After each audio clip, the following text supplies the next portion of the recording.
Voici l'histoire du sac d'argent qui avait plusieurs propriétaires. Cette histoire commence quand un bandit arrache le sac à un jeune homme. Le bandit a donc piac, c'est-à-dire il a fui et il est entré dans la brousse avec le sac d'argent là. Deux villageoises étaient en train de cultiver la terre. Elles ont wanda que le type s'y court quoi comme ça. La guerre d'Israël contre Iran est arrivée ici au village. Elles ont donc observé le bandit qui regardait partout autour de lui. Elles ne comprenaient pas ce qu'il fait là. Elles ont donc décidé de l'espionner. C'est en ce moment-là que le bandit a commencé à soulever les herbes mortes. Ensuite, il a caché le sac d'argent en dessous. Les deux villageoises étaient très curieuses de savoir ce qu'il y a dans le sac là. Elles ont attendu patiemment qu'il finisse de cacher son sac. Quand il a fini, il a bien vérifié autour de lui que personne ne le regarde. Ensuite, il est parti. Les deux villageoises ont d'abord bien guetté. Elles voulaient d'abord s'assurer que le bandit est parti. Elles ont pris leur temps.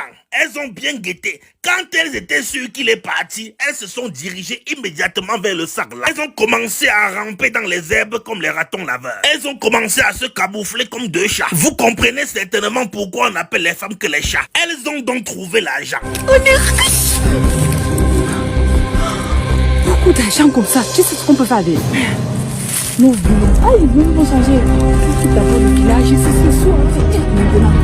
Maintenant, on part d'abord au marché de Boussan là-bas. J'achète ma perruque, j'achète ma robe. Moi aussi, j'achète la perruque. C'est que j'étais venue comme promis là. Je vais venir comme ça. Moi, je vais venir comme ça. Regardez le rêve de deux villageoises. L'une veut ressembler à Coco Emilia. L'autre, quant à elle, veut ressembler à Nathalie quoi. Elles sont là. Chacune d'elles a arrêté l'école au commentaire. Quand elles trouvent l'argent, au lieu de penser à payer leurs études, elles veulent seulement devenir influenceuses. On prend l'avion.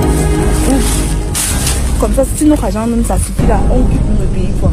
On part à Dubaï. Oui, voilà.